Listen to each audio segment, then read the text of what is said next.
Merci Jésus, toi qui es là. Merci toi qui rêves. Tu es incomparable.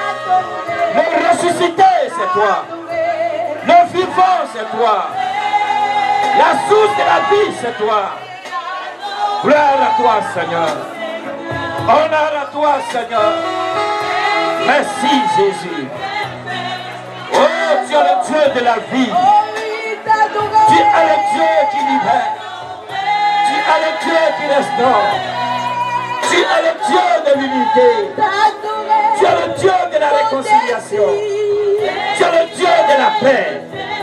Tu es le Dieu d'amour. Tu es le Dieu de pardon. Tu es le Dieu de miséricorde. Tu es un Dieu incomparable. Merci Jésus. À toi la gloire, à toi l'honneur. À toi la magnificence. Au nom de Jésus. Quelqu'un peut dire Amen. Alléluia. Alléluia. Alléluia. Acclame le Seigneur. Et assois-toi comme un prince et une princesse de Jésus. Ça m'empêche de voir ceux qui sont en face de moi.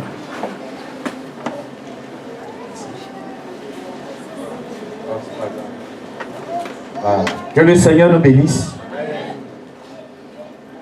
Je vous aime.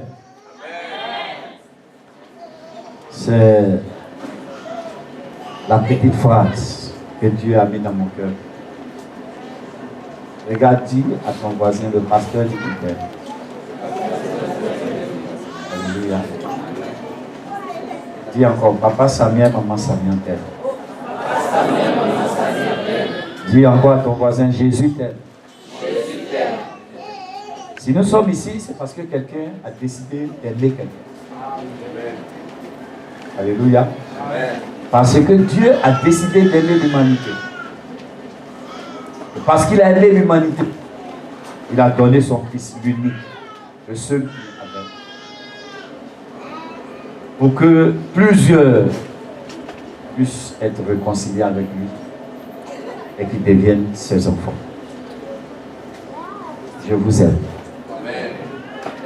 Avant mon message, je voulais d'abord bénir le Seigneur pour votre maman. Je le disais tout à l'heure quelque part que j'ai une femme. Quand je dis j'ai une femme, c'est profond. Une femme, dans nos moments de difficulté, même enceinte, elle fait à nous. Même enceinte, elle vend placali, du riz, elle sait toujours où c'est parti. Et la Bible dit que si tu as trouvé une femme, tu as trouvé le bonheur. Et je pense avoir trouvé le bonheur. Et ce bonheur s'appelle la colombe Samia Céline. Alléluia. Gloire à Jésus. Que Dieu vous bénisse. Et je prie que le Seigneur vous donne aussi à chacun une femme. Alléluia. Et à celles qui sont là, qui sont célibataires, que Dieu vous donne à chacune un homme. Un homme comme moi. Hein? Difficile, compliqué, bizarre, mais simple. Alléluia. Vous savez, tout ce qui paraît simple paraît difficile.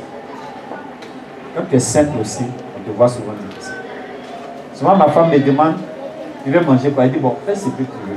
Mais elle trouve ça que c'est difficile. Mais attends, pourquoi tu me dis? Faut dire quelque chose. Alléluia.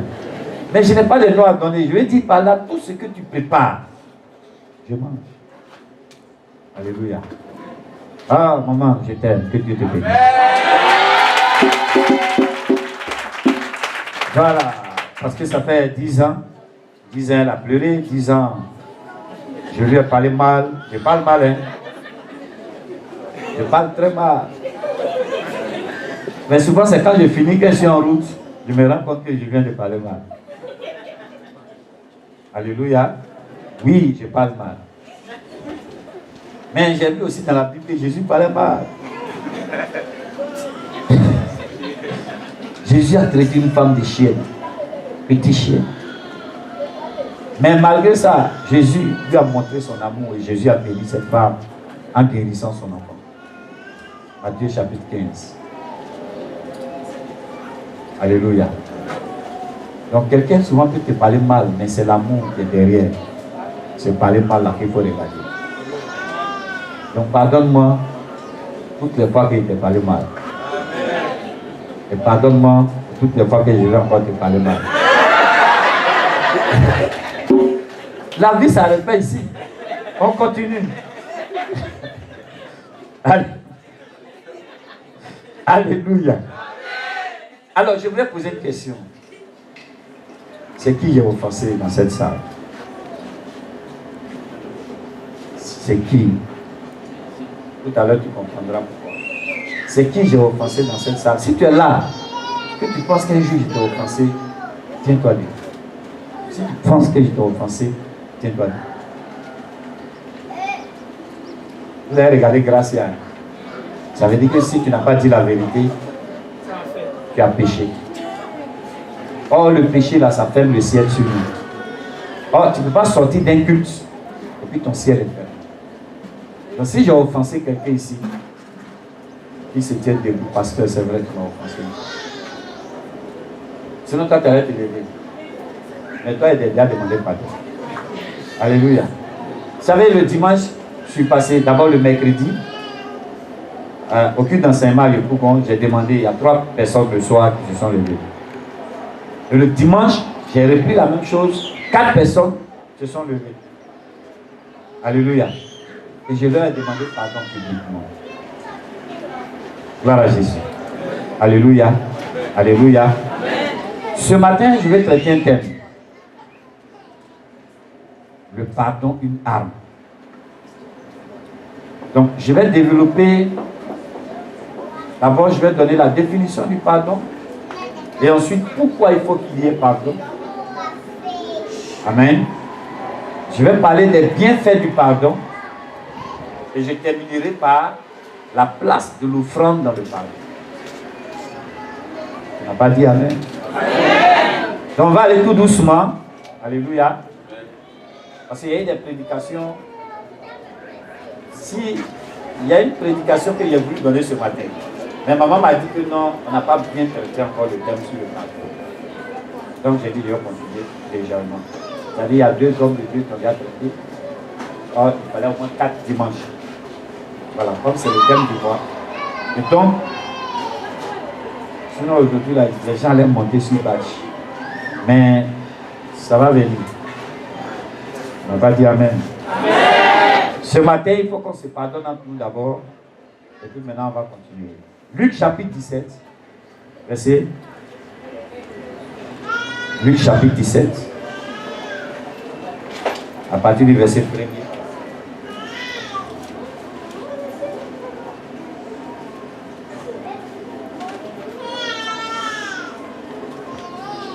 Donc si j'ai fait quelque chose à quelqu'un, même si tu n'as pas eu le courage de te lever, je te demande pardon. Et même si tu ne t'es pas levé, tu as l'obligation de me pardonner. Donc, je suis pardonné au nom de Jésus. Ah, c'est ce que la parole de Dieu dit. Donc, Luc 17, verset 1 à 4. Luc 17, verset 1 à 4. Jésus dit à ses disciples, il est impossible qu'il n'arrive pas de scandale. Il est impossible qu'il n'arrive pas de scandale. Mais malheur à celui par qui il arrive. Malheur à celui par qui ils arrivent. Il vaudrait mieux pour lui qu'on mit à son cou une pierre de moulin. Qu'on le jetât dans la mer. Que s'il scandalisait un de ses petits. Prenez garde à vous-même. Si ton frère a péché, reprends-le. Et s'il se repent, pardonne-lui. S'il a péché contre toi, et s'il a péché contre toi, 7 fois dans un jour, 7 fois dans un jour, et que 7 fois il revienne à toi disant, et que 7 fois il revienne à toi disant, je me répands, tu lui pardonneras. Dis Amen. Voilà tout le message. Et 7 fois s'il revient vers toi, il te demande pardon, tu lui pardonneras.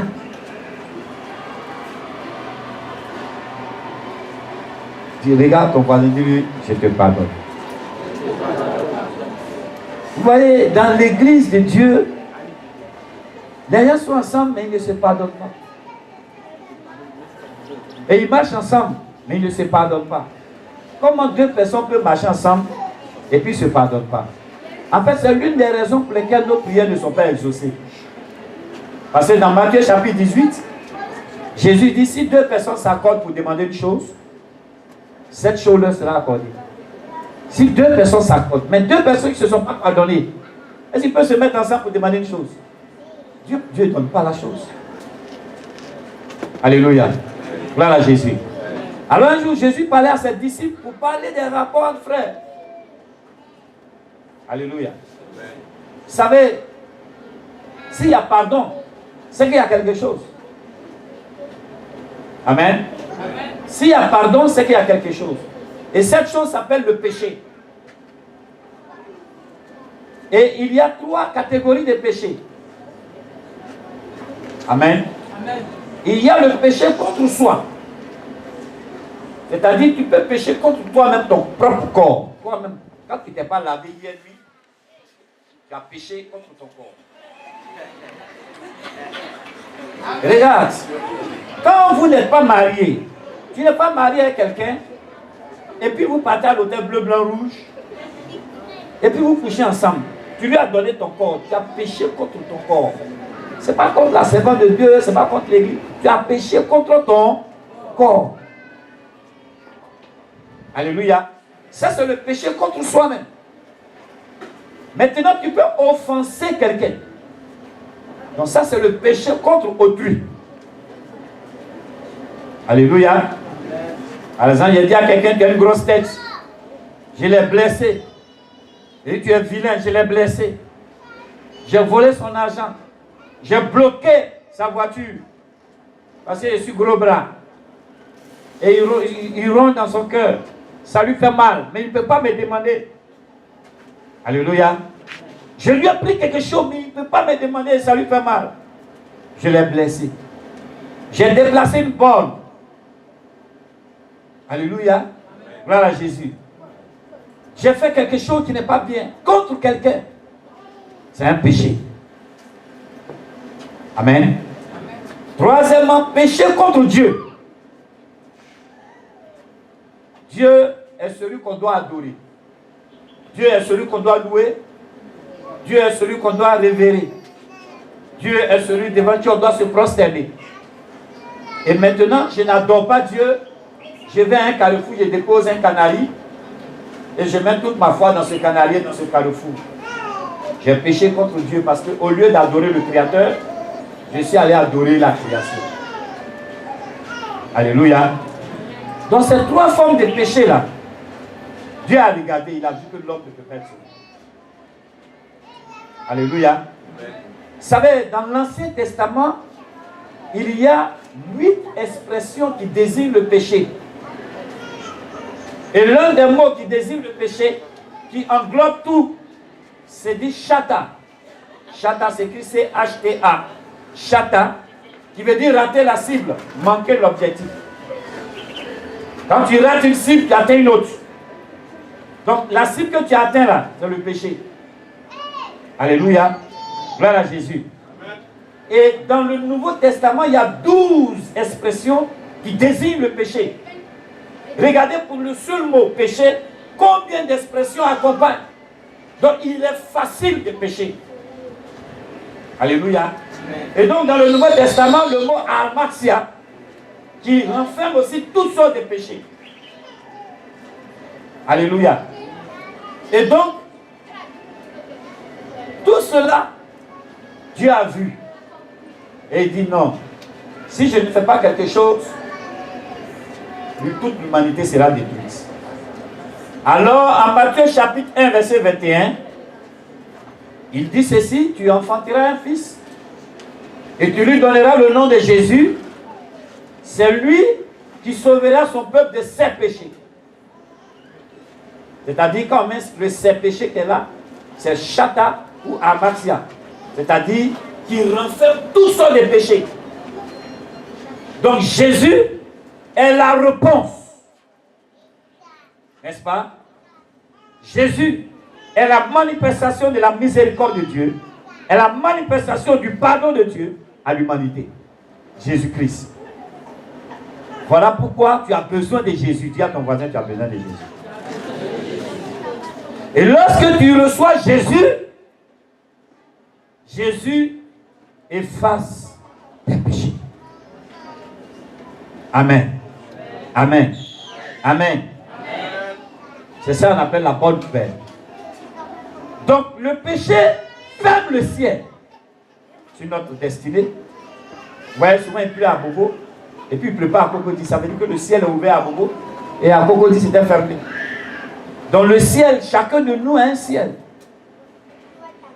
Et ton ciel peut être fermé. Et la Bible dit dans le livre de Lévitique que quand ton ciel est fermé, ta terre devient comme de l'airain, dur. Lévitique 26, verset 19.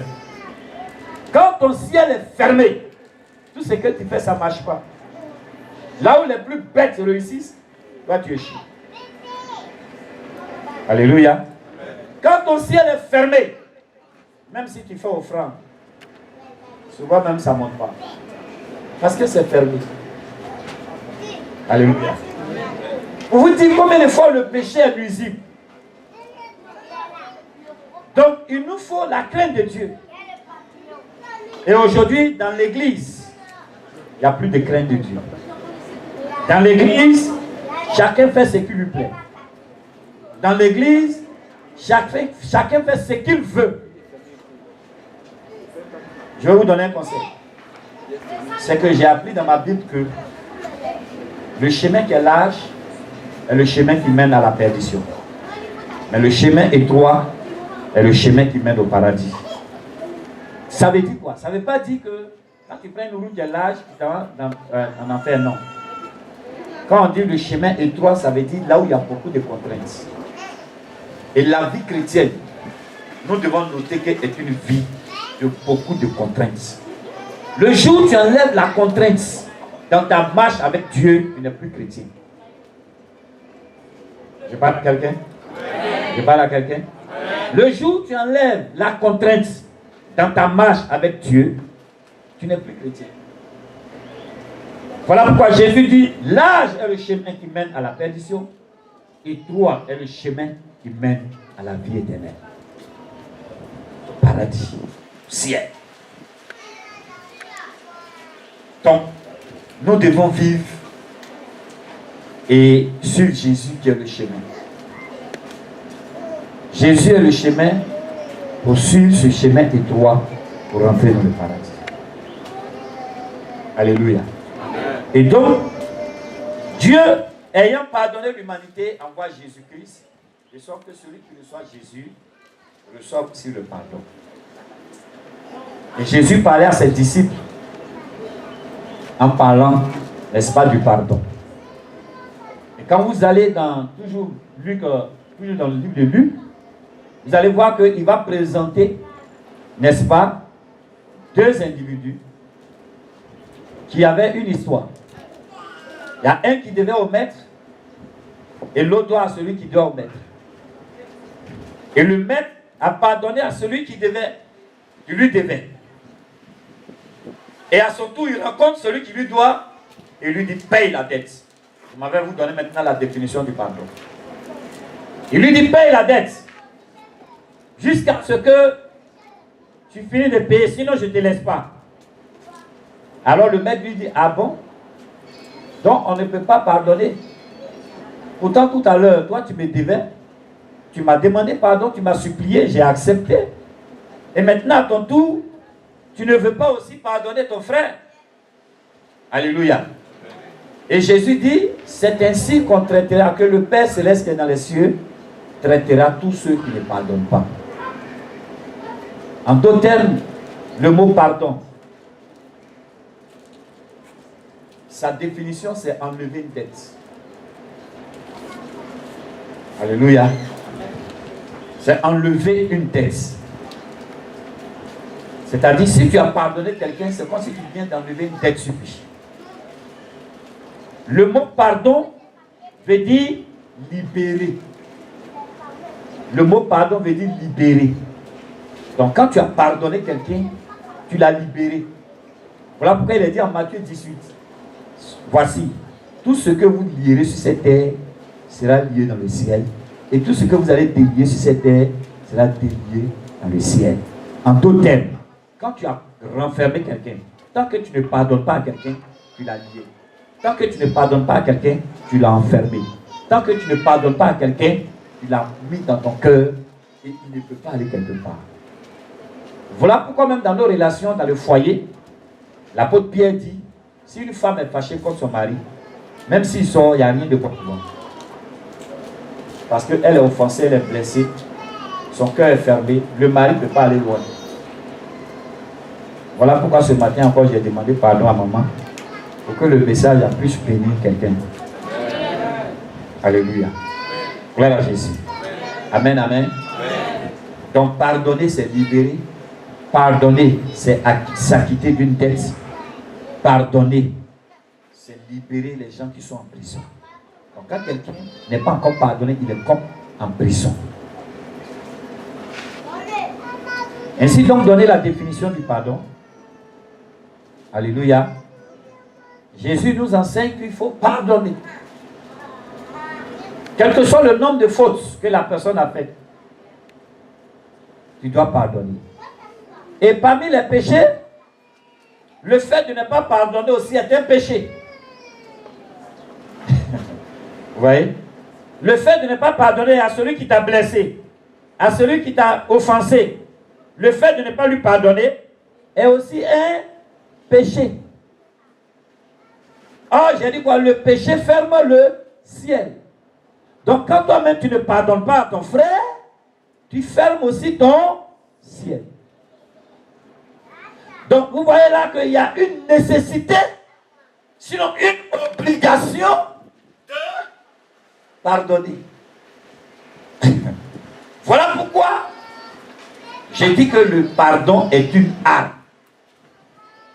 C'est une arme. Il y a des armes qui nous permettent de nous protéger. Il y a des armes qui nous permettent d'attaquer. Alléluia. Gloire à Jésus. Et nous avons besoin du pardon. Et nous avons besoin de pardonner. Et nous devons tout faire pour être pardonnés. Dans ce que Jésus enseigne à ses disciples, il veut dire que le pardon doit être une habitude pour nous. Le pardon doit être une attitude pour nous. Le pardon doit être un comportement pour nous. Si ton frère a péché contre toi 7 fois dans la journée et qu'il revienne vers toi 7 fois pour te demander pardon, s'il se repent, alors accorde-lui le pardon. Alléluia. Gloire à Jésus. Alors, quelles sont... J'ai parlé des conséquences du manque de pardon. J'ai dit ça ferme le ciel. Mais quels sont les bienfaits du pardon? Alléluia. Le pardon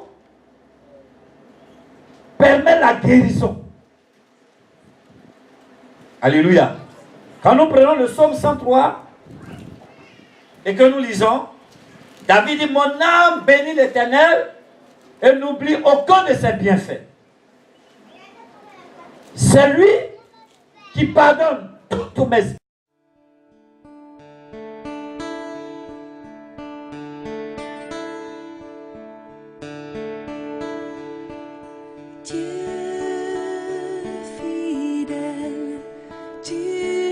change pas.